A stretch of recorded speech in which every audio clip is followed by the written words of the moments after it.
నమస్తే రమ్మగారు. నమస్తే జయ. ఏదైనా మంచి నీతి కథ ఒకటి చెప్పండి రమ్మగారు. మామూలుగా మనం పద్యాలు చెప్పుకుంటుంటాం కదా. బలవంతుడ నాకేమని పలువురితో నిగ్రహించి పలుకుటమేలా బలవంతమైన సర్పము చలి చీమల చేత చిక్కి చావది సుమతి. బా పద్యం వచ్చి జయ నీకు. మా బుడ్డది ఉంది కదా పిల్లలు చిన్నపిల్లలు ఉంటే వాళ్ళకి స్కూళ్ళకి చెప్పి చెప్పి మనకు కూడా వస్తాయి. వచ్చేస్తాయి. ఎప్పుడైనా సరే ఎంత బలమైన వాళ్ళైనా ఎవరైనా తమకంటే చాలా చిన్న వాళ్ళతో చేతుల్లోకి చిక్కి దొరికిపోతారు. ఇప్పుడు మన వల్ల వాళ్ళకి ఇబ్బంది అయింది అనుకో, కొంతమంది పాపం తలదించుకుని బతికేస్తారు, సరిపెట్టుకుంటారు. ఒక్కోడు తల సరిపెట్టుకోడు. సరిపెట్టుకోలేని వాడు ఎవడైనా ఒక సరైన వాడు గనక తగిలితే ఎంత పెద్దవాడైనా గోతుల పడాల్సిందే. మనకి పంచతంత్రంలో భలే మంచి కథలు కనిపిస్తాయి ఇలాంటివి. ఒక పిచ్చుక ఒక ఏనుక్కి బుద్ధి చెప్పింది. పిచ్చుక ఏనుక్కి? పిచ్చుక కనీసం ఎగిరినా ఏనుగు వినిపించుకోదు, అంత చిన్నది. అవును. చెటక కుంజర కథ, ఆ కథ పేరు. ఎంత ఇంట్రెస్టింగ్ గా ఉంటుందో, పిల్లలు చెప్పడానికి చాలా బాగుంటుంది, మంచి కథ. ఈ చెటక అని ఒక పిచ్చుకుండే.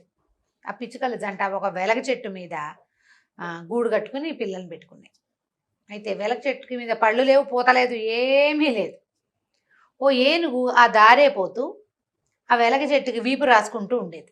మామూలుగా ఏనుగులు వీపురు రాసుకుంటాయి, ఒడ్డు దురద పుడుతుంది కదా, చెట్టుకు వేసి చర్మాన్ని ఇలా ఇలా ఇలా ఇలా రుద్దుకుంటాయి.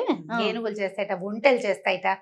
ఒంటెలు కూడా ఒంటి మీద చిన్న చిన్న ముళ్ళు పురుగులు అవి పట్టుకుని ఉంటాయి, మందపాటి చర్మాలు కదా, అవి రుద్దుకోవటానికి గట్టి రాళ్ళు కూడా ఏర్పరుస్తారు. రాజస్థాన్లో పెద్ద పెద్ద రాయి లాంటివి, పెద్ద చెప్టా లాంటిది పెడతారు. ఆ చెప్టాకి ఒళ్ళు రుద్దుకుంటాయి. ఆ చెప్టా కనపడంగానే పరిగెడతాయిట దాని దగ్గరికి. ఏనుగులు పెద్ద పెద్ద చెట్లకి రాసుకుంటాయి. అయితే ఈ వెలగ చెట్టుకి రాసుకుంటుంది. ఏమి ఊరికే వాటికి ఒక తోచదనమాట. పైన ఎక్కడ ఆకు లేదు, పూత పిండా లేనప్పుడు పైకి తొండం చాచి ఒక కొమ్మని పళక్కమని విరిచింది. ఆ కొమ్మ మీదే ఈ చెటక తాలూకు గుడ్లు గూడు ఉన్నాయి.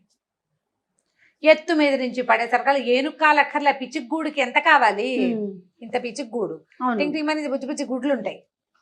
ఈ పిచ్చిక చూస్తూ ఉండగానే ఆ ఏనుగు కాస్త ఆ చెట్టు కొమ్మని విరిచేసింది, పడిపోయింది. దాని కాలు పడలేదు కానీ దాని అదురుకి ఆ గుడ్లు కాస్త పగిలిపోయినాయి. చెటక ఏడుస్తూ నుంచుంది. అయ్యో నా గుడ్లే, ఇంకా 4 రోజుల్లో పొదిగి పిల్లలు కాబోతున్నాయి అని చాలా దుఃఖించింది. మొగుడిని తిట్టి పోట్లాడింది. మొగ చెటకని తిట్టింది అనమాట. తిట్టి, నీకేం బుద్ధి లేదా, నీకు ఇది లేదా అది లేదా, మరి ఏనుగు ఇలా వచ్చి చేస్తుంటే దానికి బుద్ధి చెప్పవా, నీ పిల్లల్ని ఎవరన్నా చంపేస్తుంటే తండ్రివి నువ్వు ఇలా బాధ్యత లేకుండా ఉంటావా అంది. ఏనుగునేం చేస్తామే మనము అన్నాడు.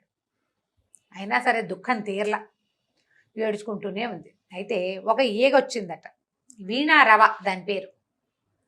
ఉయ్ అంటుంది. ఈగ తెలిసిందే కదా మనకి, జోరీగలు అంటారు. గుయ్యో అని శబ్దం వస్తుంది. అది వచ్చి, ఏమి చెటక ఏడుస్తున్నావు, ఏమైందే, ఎందుకే అని అడిగింది. అడిగేసరికల్లా చెటకంది బండ ఏనుగు, దొంగ ఏనుగు, దాని దుంపదేగా, అది వచ్చి నా గూడుని పడగొట్టింది. ఒట్టి పుణ్యానికి అక్క, పైన ఏమీ లేవు, నీకు ఏదో చెట్టు కాయ ఉంది, పిండి ఉంది, లాగి ఏనుగు తినాలనుకుంటుంది. ఎండుకట్టెలాగా ఉన్న ఆ చెట్టు మీద నేను కార్నర్లో చిన్న గూడు పెట్టుకుంటే, నా గూడు పోన్లే పిచ్చి గూడు ఉంది ఎందుకు అనుకోవద్దా పెద్దది, తోచగా లాగేసింది. నా గుడ్లు ఇంకో 4 రోజుల్లో పిల్లలు అవ్వాల్సిన నా పిల్లలు సర్వనాశనం అయిపోయింది అని ఏడ్చింది. ఎక్కడికి వెళ్ళినా ఈ ఏనుగుల బెడద తట్టుకోలేకపోతున్నాం, ఈ ఏనుగుకి మరీ గీరా అన్నది. అనేసరికల్ ఈ వీణారావు ఏం చేసింది, తన ఫ్రెండ్ ఇంకొక వడ్రంగి పిట్ట దగ్గరికి తీసుకెళ్ళింది. దాని పేరు గుర్తులేదు, దానికి కూడా ఇలాంటిది ఏదో ఒక పేరు ఉండాలి. ఆ వడ్రంగి పిట్ట దగ్గరికి తీసుకెళ్తే ఇది మాట్లాడుకున్నారు.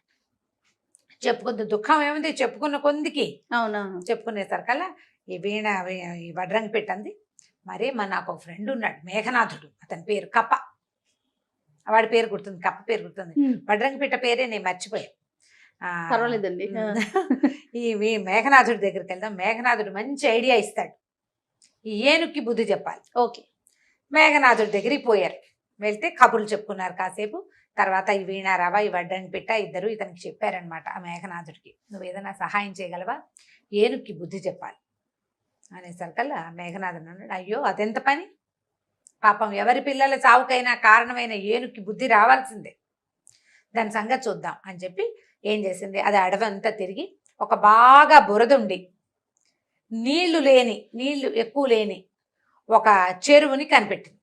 కప్పలు నీళ్ళు ఎక్కడ ఉంటే అక్కడికి తిరుగుతూ ఉంటాయి కదా, అక్కడికి వెళ్ళి ఏం చెప్పిందంటే, ఓ పని చేయండి, ఏనుగు ఈ వైపు నడిచొస్తూ ఉంటుంది.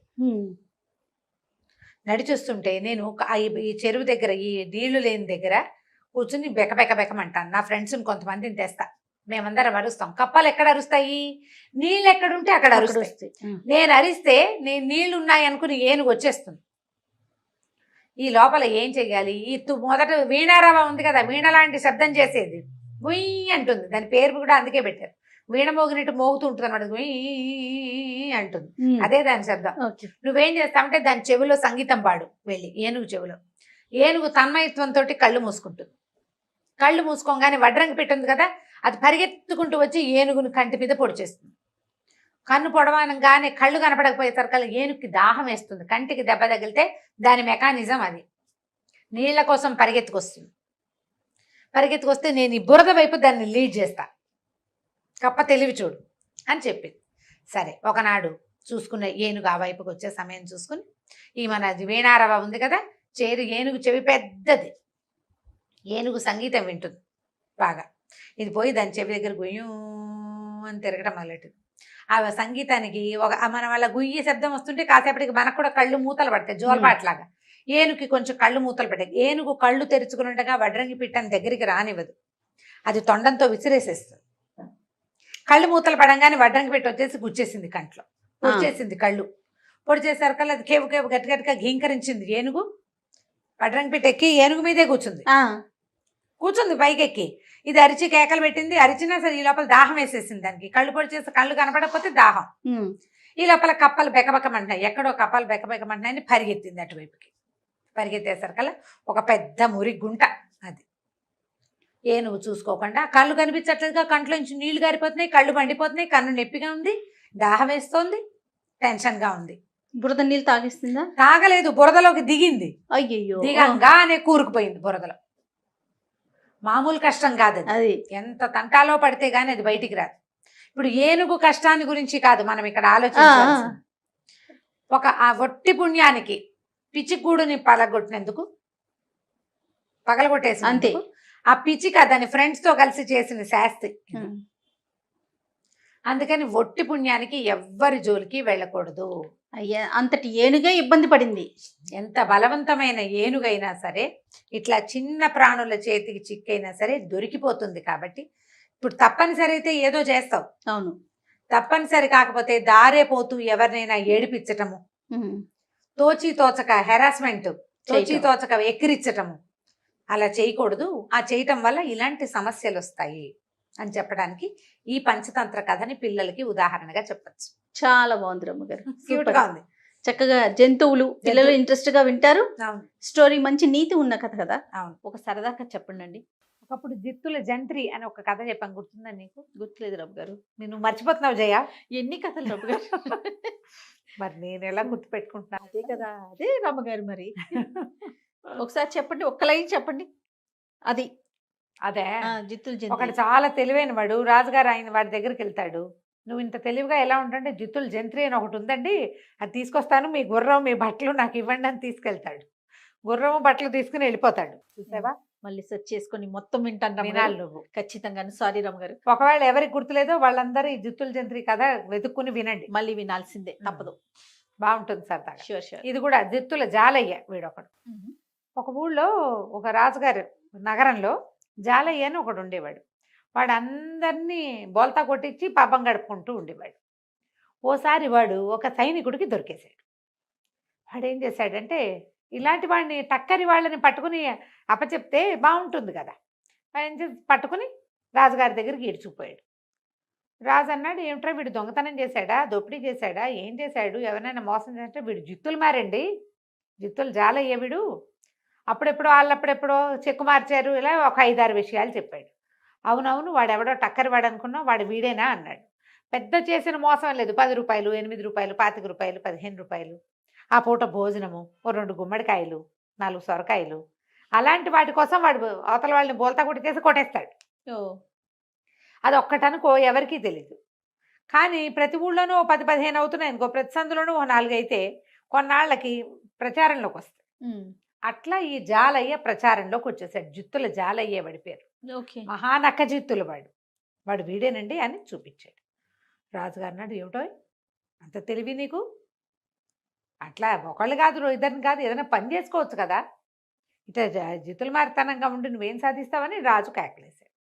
వాడు అన్నాడు, ఏదో ఒక దాన్ని పెట్టుబడి పెట్టుకుని బతకాలి కదా బాబయ్య, నా తెలివిని పెట్టుబడి పెట్టుకుంటున్నాను నేను అనేసరికి రాజు అన్నాడు, అవును నువ్వు చేసినవి చాలా నాకు ఇంట్రెస్టింగ్గా అనిపించాయి. సరే ఇప్పుడు ఏమిటంటావు చెప్పు, జైల్లోకి వెళ్తావా, శిక్ష ఇంకేదైనా కొరడా దెబ్బలు అవి తింటావా అనేసరికి వీడు, బాబు జైల్లో ఉంటే నాకు తిండండి, మా ఇంట్లో తిండి అది కుదరదు, దెబ్బలు తినడానికి నేనంతా సత్తా ఉన్నవాడిని అయితే కష్టపడి పని చేసుకునేవాడిని కదా, ఇట్లా కాదండి ఇంకో మార్గం చెప్పండి అన్నాడు. రాజు అన్నాడు, సరే నీ తెలివితేటలు పరీక్షిస్తా, నీకు ఒట్టి నక్కజిత్తులేనా అందులో నిజంగా తెలివి ఉందా చూస్తాను, 3 పరీక్షలు పెడతా, 3 పరీక్షల్లో నువ్వు పాస్ అయితే నీకు ఏదైనా ఒక సందో రోడ్డో రాసిస్తా, అక్కడ సంపాదించుకుని బతుకుదు కానీ ఈ జిత్తులు మాత్రం నువ్వు మానేయాలి అంటే వాడు ఒప్పుకున్నాడు. ఒప్పుకుంటే ఈయన ఏం చేశాడు, ఆ జాలైన వెంబడి పెట్టుకుని మేడ మీదకి తీసుకుపోయాడు. దూరంగా ఒక రైతు పొలం దున్నుతుంటే నేను అన్నాడు, ఆ రైతు, నేను రోజు సాయంకాలం పూట 3 గంటల వేళ నిద్ర వస్తుందని పడుకోకుండా ఇక్కడ వచ్చి నుంచుంటా, వీడు రోజు దున్నుతో కనబడుతున్నాడు, చూస్తూ ఉంటా నేను, ఆ పొలం వాడిది, దున్నుతాడు ఏదో చేస్తాడు, కొన్ని రోజులు గాపిస్తాడు, మళ్ళీ ఏవో నీళ్లు పెడుతుంటాడు, వాడు ఒక్కడే పని చేసుకుంటాడు. ఓకే, పనే వాడికి, ఇంకో రెండోది లేదు. నువ్వు వాడికి తెలియకుండా వాడిని మోసం చేసి వాడి ఎద్దులు 2 కొట్టేయాలి. దొంగతనం జరిగినట్టు వాడికి అర్థం కాకూడదు, నువ్వేం చేస్తావో చేయమన్నాడు. అనేసరికి సరేనని ఒప్పుకున్నాడు. వెళ్ళాడు. వెళ్తే అసలు ఆ రైతు తలకాయ తిప్పడు, ఎవరికేసి చూడ్డు, మాట్లాడు, నవ్వడు, పని తెప్పిస్తే రెండోది చేయడు. వీడేం చేశాడు, జాలయ్యకి మంచి కంటెంట్ భలే స్వీట్గా పాడేవాడు. అయితే ఏమైంది, ఆ పక్క పొలంలో చెట్ల చాటును కూర్చుని సన్నగా పాడడం మొదలుపెట్టాడు. ఈ పని చేసే వాళ్ళకి ఓ చిన్న పాట అవి వినపడితే ఆసక్తికరంగా ఉంటుంది. ఆయన నిశ్శబ్దంగా ఉన్నాడు కదా, పాట మధురంగా వినపడుతుంటే కాస్త తాదాత్మ్యం వచ్చింది అందులోకి, పరవశించిపోయాడు ఆయన. ఎంత బాగా పాడుతున్నారు అని చెప్పి అది దాని మీద ఉన్నాయి కదా, ఈ మన తవ్వే దాని మీద ఏమంటారు దాన్ని, నాగల మీద ఉన్నాయి గొడ్లు ఎడ్లు, వాటిని వదిలిపెట్టి ఆ పాట వస్తున్న వైపుకి వెళ్ళాడు.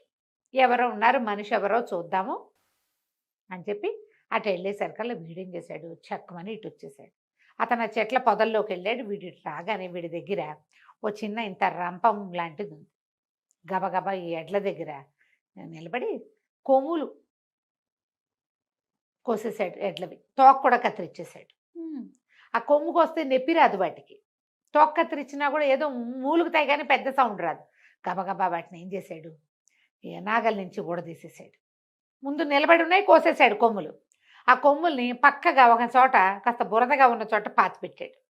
తోక కూడా కనపడేలాగా పెట్టాడు. ముందు కొమ్ములు కొంచెం దూరంగా తోక, అది ఎట్టా కనపడుతుందంటే ఒక ఎద్దు ఆ బురదలో దిగబడిపోయినట్టు కనపడేలాగా పెట్టేశాడు. పెట్టేసేసి ఈ 2 ఎడ్లని 2 సరుపులు తెచ్చి తోలేశాడు అడవిలోకి, పక్క పొలాల్లోకి తోలేసేసారు కల్లా. ఆల్రెడీ తోక కత్తిరించబడి ఉంది కదా, ఓకే బాధగా ఉంది, వాటికి పారిపోయే ఛాన్స్ వచ్చింది, అవకాశాన్ని అవి కాస్త వెళ్ళిపోయింది. ఈ పాటగాడి కోసం అటు ఇటు తిరిగిన రైతు వచ్చే లోపల ఈ క్రియ చేసేసి మళ్ళీ ఇంకో పక్కకి వెళ్ళి నుంచున్నాడు. ఈ రైతు వచ్చాడు దగ్గరికి, చూస్తే ఏముంది, నాగలేమో ఊడదీసింది, ఎడ్లేమో లేవు. అయ్యో ఊడ తీసుకుని పోయినాయా, ఏ పక్కకు పోయినాయని అటు ఇటు చూస్తే పక్కన బురద గుంటలాగా ఉంది. ముందున్నదే వాళ్ళకి తెలుసు, మామూలుగా ఎడ్లు అవి వట్టల్లోకి దిగవు, చక్కగా సాఫీగా నడిచొస్తాయి. అవును. తను ఆశ్చర్యపోయి వెతుక్కుంటుంటే మన ఈ జుత్తులు జాలయ్యున్నాడు కదా, వాడు అప్పుడే వస్తున్నట్టుగా మొహం పెట్టి, ఏంటన్నా వెతుకుతున్నావు అన్నాడు. నా గొడ్లు కనపడలేదు తమ్ముడు, ఇందాక ఇక్కడే ఉండాలి, 2 ఎడ్లు పొలం దున్నుతూ ఉన్నాను, ఎటుపోయినాయో ఏమిటో అంటే తను అన్నాడు, అదేంటి భూమిలోంచి వచ్చినట్టు కనపడుతున్నాయి, దిగబడిపోయినాయేమో చూడు అన్నాడు.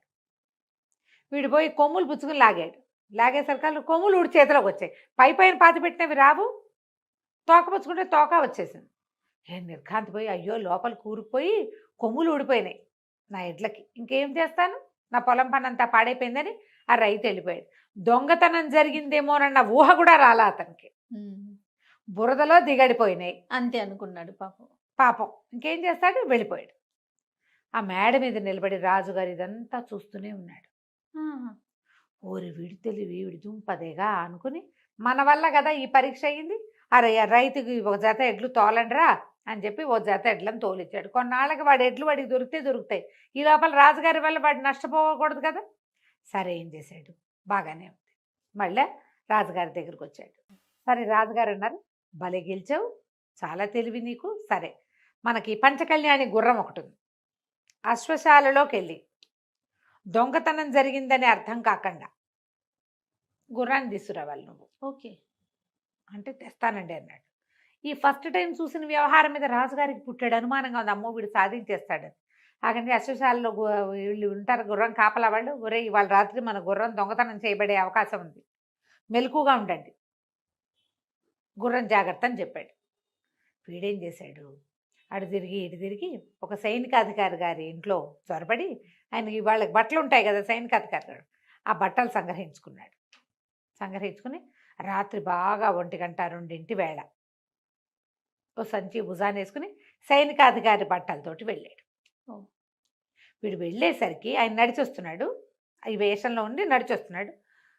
మొత్తం అశ్వశాలంతా దీపాలు వెలిగించున్నాయి, అందరూ సిద్ధంగా నుంచునున్నారు కర్రలు పుచ్చుకుని. ఇట్లా ఒకడ పంచకళ్యాణి మీద కూర్చుని ఉన్నాడు. ఈ గుర్రాన్ని ఎటా కొట్టేయటం. అక్కడి నుంచి సైనికాధికారి బట్టలు రాత్రిపూట మొహాలు ఏం కనబడతాయి, శిరస్త్రాణాలు ఉంటాయి.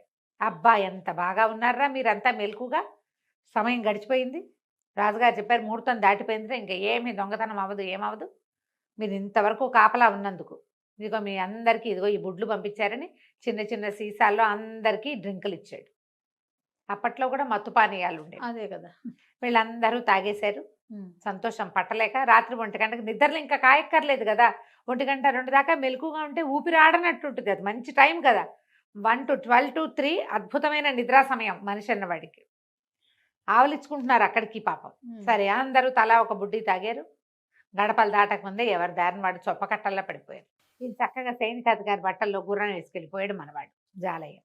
వేసుకెళ్ళిపోయి తెల్లవారు దాకా అక్కడ ఇక్కడ తిరిగి తెల్లవారేసరికల్లా రాజుగారి దగ్గరికి తీసుకొచ్చేసరికల్లా ఈ అశ్వశాలకు కబురు చేస్తే ఆ రాత్రి దొంగతనం అవ్వదని, ఇంకేం అవ్వదని చెప్పేశారు సైనికాధికారి వచ్చి.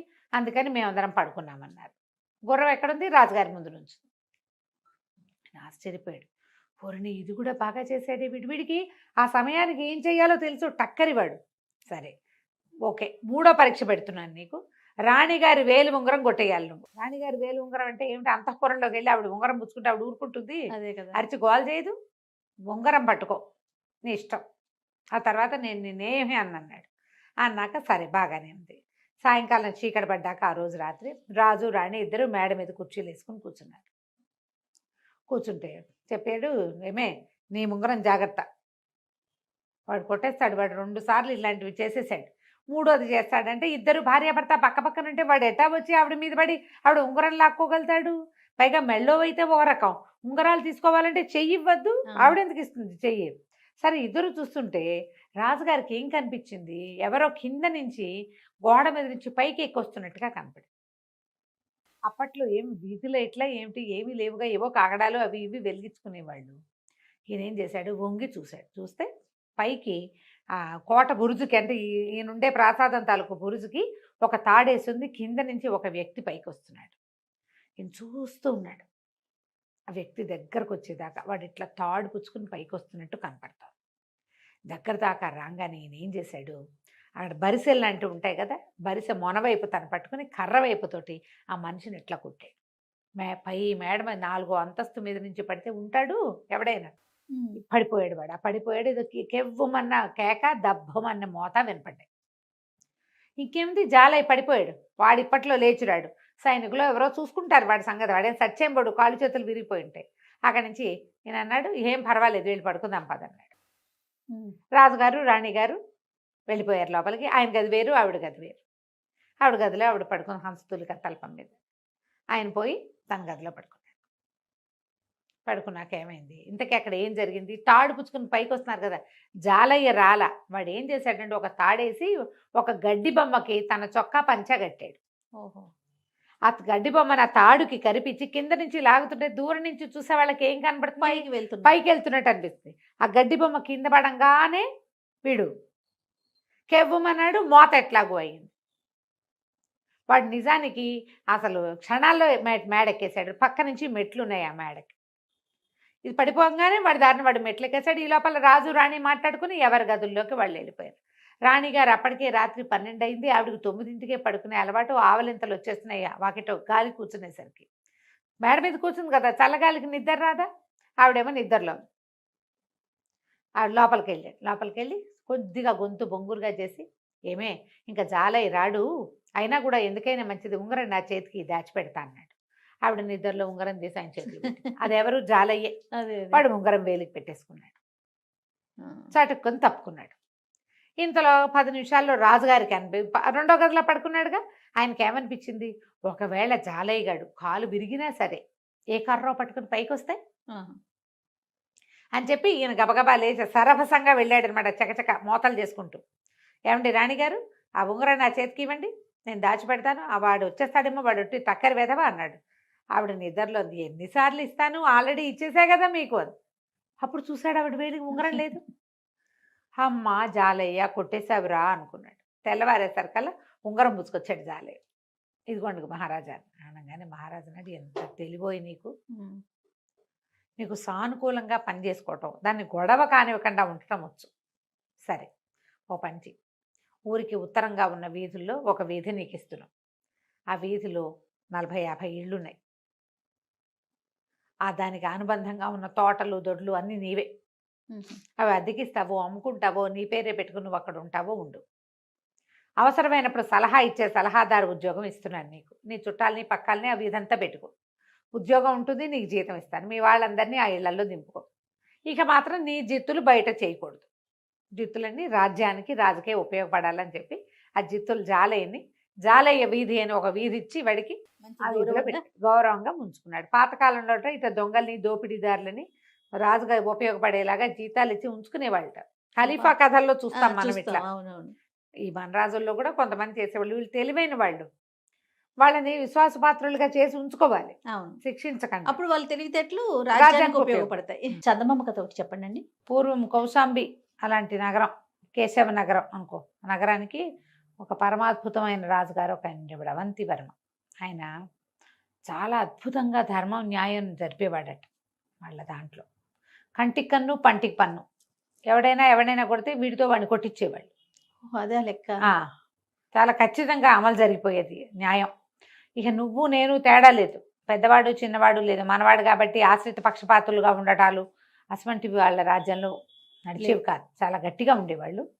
ధర్మం 4 పాదాలా నడిచేది, చాలా విశేషంగా ఉండేది. ఈ రాజుగారికి ఒక కుమారుడు, వివాహితుడు, 2 పిల్లలు కూడా ఉన్నారు. అయితే ఏమైందట, ఒకసారి ఒక పెద్ద నాగుపాము ప్రవేశించింది సభాభవనంలోకి. ఎక్కడో పుట్టలు చెదిరినాయో ఏదో అయ్యింది, లేదా ఏదో కార్యక్రమం మీద ఆ పాము వచ్చింది. వస్తే ఎప్పుడైతే ఈ సభాభవనంలో కనపడిందో అందరూ చెల్లాచెదరుగా సైనికులు వాళ్ళు వీళ్ళు లేచారు. పాముని తరమడానికి కొంతమంది కర్రలు తీశారు. ఈ కుర్చీలు అవి జరిపారు. రాజుగారి పక్కన సింహాసనంలో పక్కన కుర్చీలో కూర్చుని ఉన్న రాజుగారి యువరాజు సర్రును కత్తి దూసి ఆ కుర్చీలన్నీ జరిపాక కుర్చీల పక్క నుంచి దాటిపోతున్నంత పొడుగాటి నాగుపాముని 2 తుండాలుగా కట్ చేసేసాడు. కత్తి పెట్టి కొట్టాడు. సగం తెగిపోయింది నాగు, తోక ఇక్కడ ఉండిపోయింది, పడగ పారిపోయింది. ముందు భాగంతో పారిపోయి ఆ నాగుపాము అలా పరిగెత్తుకుంటూ వెళ్ళి రాజుగారి అంతఃపురానికి ఆనుకొని ఉన్న ఉద్యానవనం అడవి లాంటిది ఒకటి ఉంది. అక్కడ ఒక పుట్ట ఉంది గోడను అనుకుని. ఆ పుట్టలో ఉంది అతని సంసారం, ఆ నాగు తాలూకు సంసారం. అక్కడికి వెళ్ళాడు. వెళ్ళి కొస ప్రాణంతో తన ఇల్లు చేరిపోయాడు. పుట్టలోకి వెళ్ళిపోయాక చూస్తే ఏముంది, నాగు భార్య వచ్చి అయ్యో ఇట్లా అయిపోయిందంటే, యువరాజు నా దారి నేను పోయేదావాడిని, అందరూ కర్రలతో బెదిరిస్తే యువరాజు కత్తి పెట్టి నన్ను నరికేశాడు, నా చావుకు కారణం వాడే. మహారాజు చాలా అద్భుతమైన వాడు అవంతివర్మ. చాలా న్యాయ సూత్రాన్ని చాలా అద్భుతంగా అమలుపరుస్తాడు. కాబట్టి నువ్వు నా మరణానికి న్యాయం చేకూర్చాలని చెప్పి ఆ నాగు కాస్త మరణించింది. మగవాడు పోయాడు, నాగుపాము చచ్చిపోయాడు.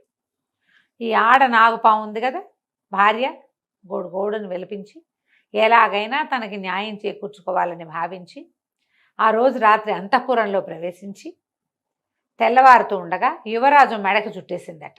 అయ్యో, చుట్టేసేసరికి అందరూ కేకలు పెట్టారు. పాముల వాళ్ళని పిలిచారు, సైనికులు కొట్టడానికి వచ్చారు. ఏం చేయాలో తెలియదు, మెడ చుట్టేసి ఉంటే పామును ఎట్లా తీస్తారు? అక్కడి నుంచి మీరంతా వాళ్ళని వీళ్ళని పిలవద్దు, మహారాజుని పిలవండి, నేను ఆయనతో మాట్లాడాలని ఈ నాగుపాము మానవ భాషలో చెప్పింది. పాము మాట్లాడుతుందని రాజుగారిని పిలుచుకొస్తే రాజు భార్య దీనంగా దుఃఖిస్తూ ఏం చెప్పిందంటే, నా భర్త తన దారిని తను పోతున్నాడు, అసలు ఎవ్వరికీ ఏ హాని తలపెట్టలేదు, దాటి వెళ్ళిపోతున్న నా భర్తని యువరాజు కత్తితోటి ముక్కలుగా నరికేశాడు, నన్ను విధవం చేశాడు, నా పిల్లల్ని తండ్రి లేని వాడిగా చేసేసాడు, నాకు న్యాయం చేయండి. మీ రాజ్యంలో ఉన్నదేంటి? కంటికి కన్ను పంటికి పన్ను, ప్రాణానికి ప్రాణం. నేను యువరాజు భార్యని విధవం చేయకూడదా? ఇప్పుడు ఇతను నన్ను విధవం చేశాడు, నాకు న్యాయం చెప్పండి అనేసరికి రాజు అన్నాడు, మేము మామూలుగా నేను ఒక్కడినే న్యాయం చెప్పను, న్యాయాధికారులు ఉండాలి ఇక్కడ అని న్యాయాధికారులను పిలిపించారు. ఇద్దరు న్యాయాధికారులు సరేనన్నారు. కానీ మనకి రాజ్యానికి ఒక్క యువరాజు, ఏం చెయ్యాలో తెలియలే. వాళ్ళలో ఒక ఆయన అన్నాడు, దాంతే ఉంది, యువరాజు తన నాగు భార్యని విధవం చేశాడు, యువరాజు భార్యని విధవం చేయొచ్చు, నాగుతోటి ఏమైనా చేయొచ్చు నువ్వని అనేసరికి ఆవిడంది, ఆ పాము అంది, ఆడపాము, ఎంత మాట చెప్తున్నారు మహానుభావ, చనిపోయిన నా భర్త ఎట్లా యువరాణిని విధవం చేస్తాడు? మీరు యువరాజును రక్షించుకోవటానికి ఈ మాటలు చెప్తున్నారు, న్యాయంగా చెప్పండి, మీరు చెప్పేది న్యాయం కాదు. అంతే, చనిపోయిన వాడు ఎట్లా చేస్తాడు? నేను మిగిలాను, నాతోటి చేయించండి ఏదైనా అనేసరికి సరే రెండో న్యాయాధికారి గుడ్లు వీళ్ళకి ఎట్లా వస్తాయి? భయం, అనుమానం, ఏం చెప్తే ఏం చేస్తుందో. మెడ చుట్టుకున్నది ఒక్క కాట అందుకుంటే అది నిజానికి కాటేయచ్చు, కానీ న్యాయంగా అడగడానికి వచ్చింది. కాట అందుకుంటే చేసేదేం లేదు, రాత్రివేళ కాటేసింది అనుకో వైద్య సహాయం అందక, కానీ అట్లా కాదు, ఇతను చేసింది అన్యాయం, దీన్ని న్యాయం చేయండి అని అడగడానికి వచ్చింది. రెండో న్యాయాధికారి మంచి తెలివైన వాడు, ఆయన అన్నాడు, అమ్మా తప్పకుండా యువరాజు వల్ల నువ్వు విధవయ్యావు, యువరాణి కూడా విధవ కావాల్సిందే, యువరాజు ప్రాణాలు నువ్వు తీసుకోవాల్సిందే, విధవం చేయవలసిందే యువరాణి నువ్వు. అయితే నీకు ఎంతమంది అమ్మా సంతానం అన్నాడు. నాగు భార్య తెగ దుఃఖిస్తూ దీనంగా 5 పిల్లలండి నాకు అని.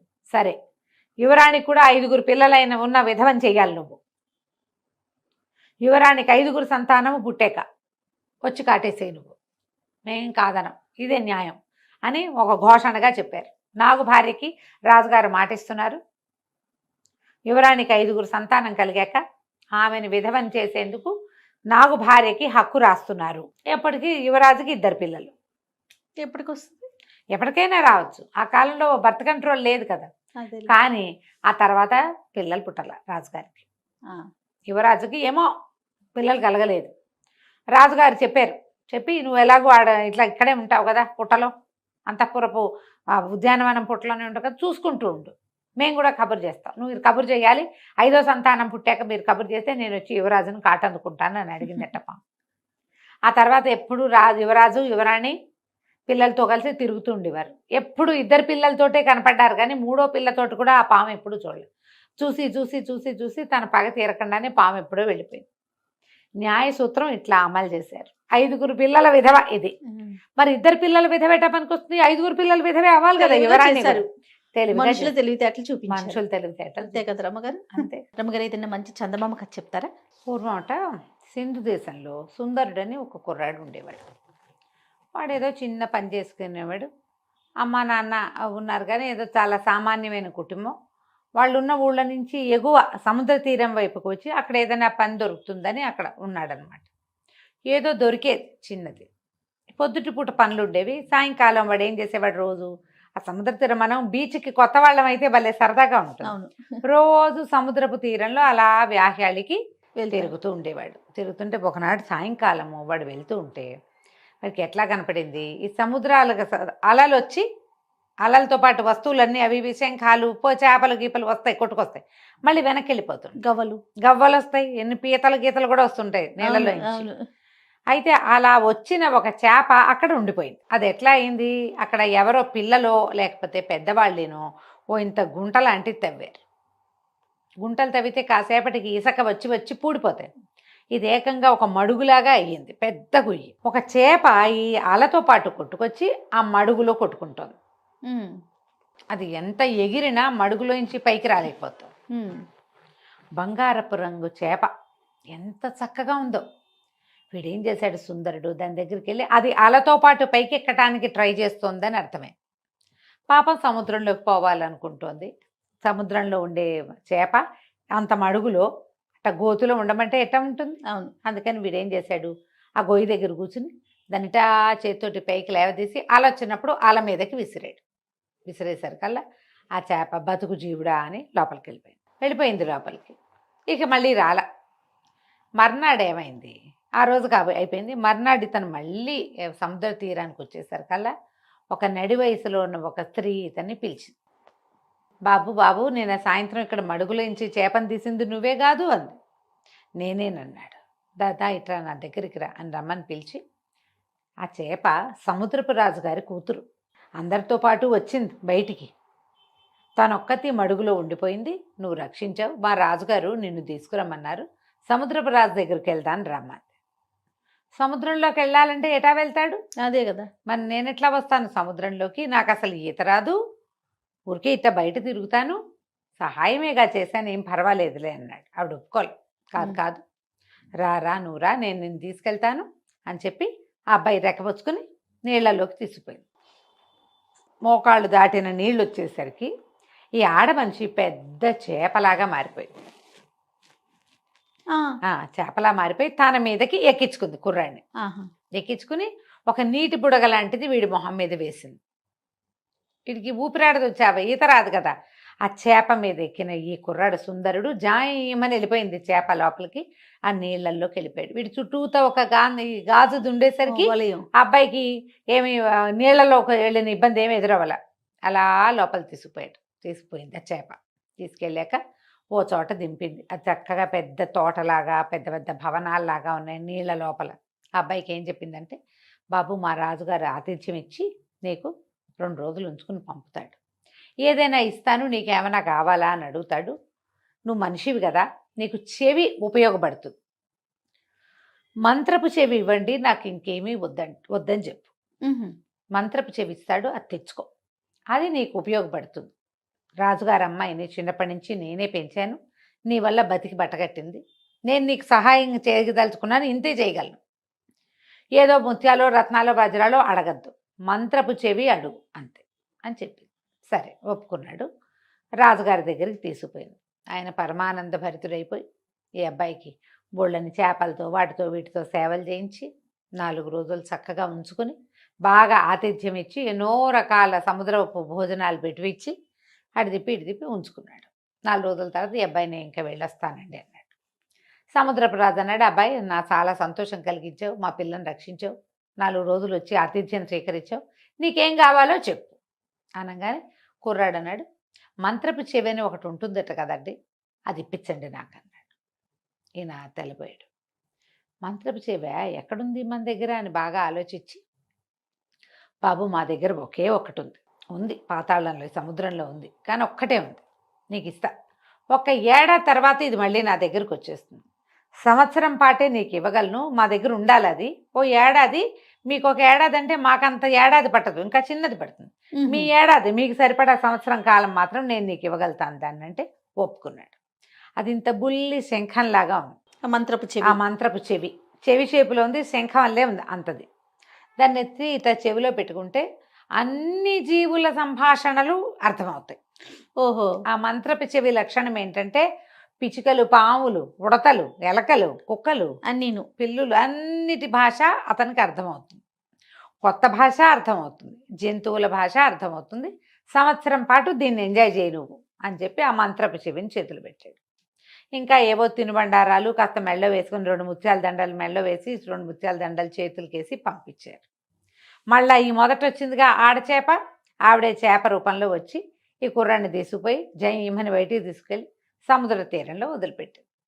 వీడికి అమ్మా నాన్న ఎవరు లేరు కదా, ఆ ఊళ్ళో ఎక్కడో ఉన్నారు వాళ్ళు. సరే వీడు మళ్ళీ పని చేసుకోవటం మొదలుపెట్టాడు. అయితే వీడు పని దగ్గరికి వెళ్ళేటప్పుడు ఒక వాగుంది అక్కడ. వాగుని దాటడానికి ఒక బండ లాంటిది పెట్టారు. అదెంత వాగు, సుమారుగా ఒక 2 అడుగులు ఉందనుకో. మామూలుగా 1 అడుగు ఉంటే మనం ఏం చేస్తాం, దాటేస్తాం. అవును. కొంచెం చిన్నపిల్లలు, పెద్దవాళ్ళు, గర్భవతులు, ఆడవాళ్ళు దాటలేరు కదా. కొంతమంది ఏం చేస్తారు, కొంచెం కాలిపడుగు మగపిల్లలు అయితే చేయమని ఒక జంప్ ఇక్కడి నుంచి అక్కడికి జంప్ చేస్తారు. అట్లా అంత జంప్ కంటే కొంచెం పెద్దది అది. విసురు లాంగ్ జంప్ చేస్తే దాటగలరు, పొరపాటున జారి పడితే బోధలో పడతారు. అందుకని దాని మీద ఒక రాయి లాంటిది వేసింది, కొంచెం నడిచి వెళ్ళటానికి పాదాలు తడుస్తాయి. నీళ్ళల్లోకే ఉంది, ఒక బండ ఉంది. ఆ బండ పక్కన వీడు ఏం చేశాడు, ఈ బోధ దగ్గర ఏదో అన్నం తెచ్చుకున్నాడు, అది తినడానికి ఒక పక్కన కూర్చున్నాడు. 2 పిచ్చుకలు తెగ కిచు కిచు కిచు కిచు కిచు కిచు కిచు కిచు కిచు అంటాయి, మాట్లాడుకుంటున్నాయి. కిచకిచలాడుతుంటే ఏం మాట్లాడుకుంటున్నాయో విందామనిపించింది ఈ అబ్బాయికి. మన దగ్గర మంత్రపు చెవి ఉంది కదా, అదే కదా, వాడికి ఇట్లా రొంటిని పెట్టుకుని ఉన్నాడు. దాన్ని ఊడదీసి ఇట్లా చెవిలో పెట్టాడు. చెవిలో పెట్టుకుంటే ఆ పిచ్చుకలు ఏం మాట్లాడుతున్నాయి, ఆ బండ మీద పిచ్చి పెదవులు నడిచిపోతారు, బంగారపు బండ అని తెలియట్లేదే వీళ్ళు దుంపతేగా వీళ్ళకి. ఎన్నేళ్ళ నుంచో నడుస్తున్నారు దాని మీద నుంచి. అది బంగారపు పలక, ఆ బోధులో పడి ఉండి పైన అంతా పాచిపట్టి అది మట్టి దానిలాగా ఉంది, రాయల్లే కనపడుతుంది. ఆశ్చర్యపడిపోయి ఇది బంగారమా, ఆ చెవి తీసి జేబులో పెట్టుకున్నాడు. వెళ్ళి ఆ బోధ దగ్గర కూర్చుని దాన్ని పైన ఉన్న పాచి అంతా బాగా తోమేసి దాన్ని పైకి లేవతీశాడు. చూస్తే ఆ మాత్రం లావులో అంత పొడుగు, ఈ 2.5 అడుగుల క్రమంలో ఉన్న అటువంటి పెద్ద బంగారపు రేఖ అనమాట అది. అదే దిమ్మనుకో. ఆశ్చర్యపడి బంగారమా, సరే అది తీసుకున్నాడు. తీసుకుని ఇంకేముంది, అందరూ ఆశ్చర్యపోయారు. ఈ అబ్బాయి ఏం చేశాడు, 2 తాటి కమ్మలు కట్ చేసి పట్టుకొచ్చి దాని మీద వేశాడు, నడవడానికి వీలు. ఈ దిమ్మ తీసేశాడు కదా తను. ఆ దిమ్మని తీసుకెళ్ళి సొన్నార్ దగ్గర పరీక్ష చేస్తే ఏముంది, ప్యూర్ గోల్డ్. ఏ కాలాన కొట్టుకొచ్చిందో అది ఆ బోధులోకి ఉండిపోయింది. ఆ రాయిగా దాన్ని వాడేసుకుంటున్నారు. చాలా సంతోషించాడు, జీవితం హాయిగా ఉంది. మరి ఎంత సంపాదించాడు మరి. అమ్మ నాన్న వాళ్ళకి వీళ్ళకి ఏవో కొంత పంపించాడు, పక్కనున్న దేవాలయానికి ఏదో కొంత బంగారం ఇచ్చాడు, కొంత బంగారాన్ని సొమ్ము చేసుకుని కులాసాగా ఉంటున్నాడు. అయితే ఏమైంది, రాజుగారింట్లో ఏదో ఒక హడావిడి నడుస్తోంది. ఆ ఊరు రాజుగారింట్లో కూతురికి అస్సలు ఒంట్లో బాగుండ. ఆ అమ్మాయి కోసం రోజు ఎవరో ఒక వైద్యులు వస్తున్నారు. ఇతను ఒక రచ్చబండ మీద కూర్చునేవాడు. ఆ వైద్యులు రాకపోక కనపడుతూ ఉండేది. ఎవరో ముసలి వాళ్ళు వీళ్ళు వస్తే వాళ్ళందరికీ ఏవో రొట్టెలు కొనిపెట్టి అవి తినడానికి కొనిపెట్టి చేస్తూ రచ్చబండ దగ్గర కూర్చునేవాడు. రచ్చబండ పైన ఉన్న రావి చెట్టు మీద 2 కాకులు ఉన్నాయి. అవి తెగ కావు కావు కావు కావు కావు ఎంత అరుస్తాయో, ఎందుకు మాట్లాడుకుంటున్నాయో ఏం మాట్లాడుకుంటున్నాయో విందామనిపించింది. జనం ఉంటే అంత తట్టదు, ఒక్కళ్ళమే ఉన్నాం అనుకో అది కా కా కా అంటూనే ఉంటాయి. ఏమిటో దీనికి అగ్గోలా, అదేమిటో చూద్దామనిపిస్తుందా.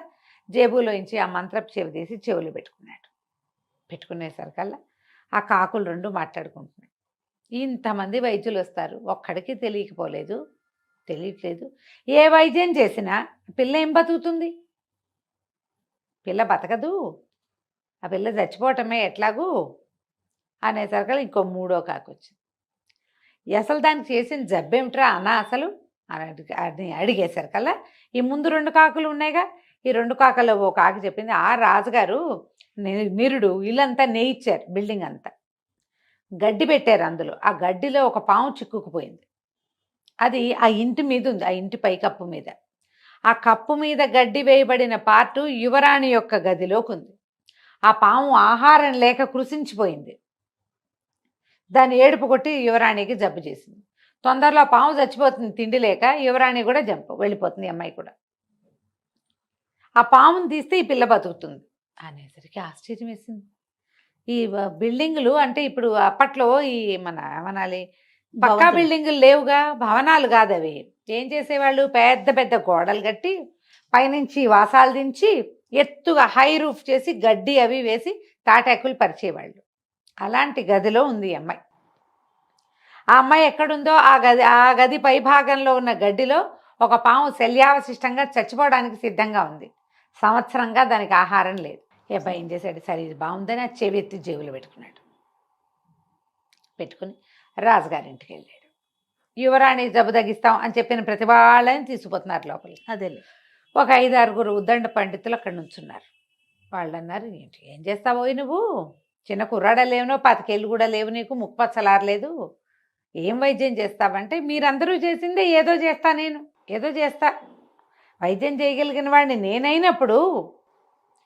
నేనైనప్పుడు ఇతరులకు ఎలా తెలుస్తుంది, అది నాకే తెలుస్తుంది ఆ కిటుకు. అనేసరికల్లా సరే రాజుగారి దగ్గర తీసుకుపోయారు. రాజు ఏంటంటే ఏ పుట్టలో ఏ పాము ఉందో ఎవరో ఒకళ్ళు వచ్చిన ప్రతి వాళ్ళకి పిల్లని చూపిస్తున్నారు. మరి ఆశ కదా. పిల్ల ఒక 16-18 ఏళ్ల పిల్ల, సన్నగా పొడుగ్గా తెల్లగా ఉంది, పాలిపోయి పీల్చుకుపోయినట్టు ఉంది. ఇప్పుడు రూపసులైన నీరసము అనారోగ్యము వస్తే జబ్బుగా ఉండి మొహాలు ఏమందంగా ఉంటాయి, మళ్ళా కాస్త చెంపలు పూడి కొత్త నెత్తురు పడితే ఏమైనా మనుషులు బాగుంటారు. అయితే ఏమైంది, అబ్బాయి లోపలికి వెళ్ళాడు. ఆ అమ్మాయిని చూస్తే తను తెలిసింది పాలిపోయి బూడిద రంగులో చచ్చిపోవడానికి సిద్ధంగా ఉంది. ఆ అబ్బాయి ఆ గదంతా కలే తిరిగి రాజుగారికి ఏం చెప్పాడంటే, మీరు ఒకసారి రండి, ఈ పైన పైకప్పులో ఆ గడ్డిలో ఒక పాము ఉంది, కప్పు విప్పించండి, ఆ పాము బతికితే మీ అమ్మాయి బతుకుతుంది. ఓకే అనగానే ఆశ్చర్యపోయారు అందరు. ఇదేం వైద్యం, ఓ మందో మాకో కాదు, సరే చూద్దాం అనుకున్నారు. పని వాళ్ళంతా సేవకులు పోట్లాడారు. అట్లా ఏం ఉండదు, మామూలుగా మేము గడ్డంతా కలేస్తాం, కలయకుండా పైకి వెయ్యం అసలు అంటే, కాదు ఇందులో పావుంది అంటాడు అబ్బాయి. సరే మొత్తం ఊడదీశారు. చూస్తే ఒక ఇంత పొడుగు గోధుమ తాచు సన్నగా బక్క చిక్కిపోయి చచ్చిపోవడానికి సిద్ధంగా ఉంది. అమ్మ బాబాయ్ ఇంకేముందని ఆ పావును కిందకి దించి, పైనుంచి కింద పడితే చితికిపోతుంది అది, దాన్ని అలాగ గడ్డి చుట్టలతోటి కిందకి దించారు. ఓ పెద్ద గిన్నెతో పాలు పోసి పెట్టారు, ఒక గిన్నెతో నీళ్లు పోసి పెద్ద పెద్ద పాత్రతోటి నీళ్లు పెట్టారు. ఆ పాము మెల్లిగా పాలు కాసిన తాగి, పాము పాలు తాగుతున్నాను అడగండి, ఇది కథ. పోయి ఆ నీళ్ళల్లోకి పాల దగ్గరికి నీళ్ళల్లోకి పాల దగ్గరికి 5-6 సార్లు తిరిగింది. తిరిగేసరికి దానికి కొంచెం ఓపిక వచ్చింది.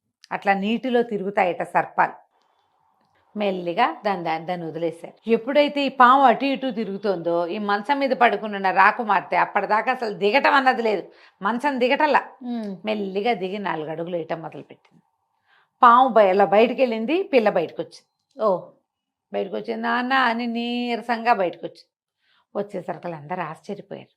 ఈ లోపల గబగబా వైద్యులు వచ్చేసి ఈ పిల్ల కొంచెం ఆ నీరసం తగ్గటానికి అవి ఇవి 2-3 లేహ్యాలు ఇచ్చి ఆహారం అదన్నీ చక్కగా సప్లై చేయించి ఒక 15 రోజుల్లో యువరాణిని లేవదీశారు. కోలుకుంది. ఆ అబ్బాయిని వీళ్ళ దగ్గరే ఉంచుకున్నారు. ఎవరో నువ్వు ఏం చేస్తావునైనా, నీ సంగతి ఏమిటి, సందర్భం ఏంటి కనుక్కున్నారు. కనుక్కుంటే ఇతను మెల్లిగా చెప్పాడు, నేను చేసిన సహాయం వల్ల నాకు ఒక అవకాశం లభించింది, ఆ అవకాశాన్ని ఇప్పుడు ఇక్కడ వాడే అమ్మాయికి. సరే ఆయన సంతోషించాడు. ఒక 4 నెలలు గడిచాక రాకుమార్తె పూర్తిగా నార్మల్ అయిపోయింది. రాజుగారు అన్నాడు, మా పిల్లని బతికించావు, పిల్లని పిచ్చి పెళ్లి చేస్తా, హాయిగా ఇక్కడే ఉండు, మా దగ్గరే ఉండు, యువరాజు ఉన్నాడు, అతను రాజు అవుతాడు, నువ్వు రాజుగారి బావమరిది అవుతావు, బావ అవుతావు, హాయిగా ఉండొచ్చు కదా, ఏదైనా వ్యాపారం పెట్టిస్తాం పెద్ద రకంది, వ్యాపారాన్ని జరుపుకుంది. కానీ రాజుగారి అల్లుడు వ్యాపారం బాగా నడుస్తుంది కదా. సరే దాంతో అమ్మాయిని పెళ్లి చేసేసుకున్నాడు. సంవత్సరం తిరిగేసరికి ఒకనాడు ఉదయం ఇతని మంత్రపు చెవి ఇతని దగ్గర నుంచి మాయమైపోయింది, వెళ్ళిపోయింది అది తన ప్లేస్కి. ఇతను ఒప్పుకున్నాడు కదా, కానీ ఇతను మాత్రం రాజుగారికి అల్లుడు అయిపోయాడు. చక్కగా తన దగ్గర చేరిన బంగారాన్ని జాగ్రత్త పెట్టుకున్నాడు. హాయిగా రాజుగారి ప్రమేయం లేకుండా తనే వ్యాపారం పెట్టుకుని బాగా పైకొచ్చి మంచి పేరు తెచ్చుకున్నాడు. కథ కంచికి మనం ఇంటికి. బాగుందండి. నమస్తే. నమస్తే.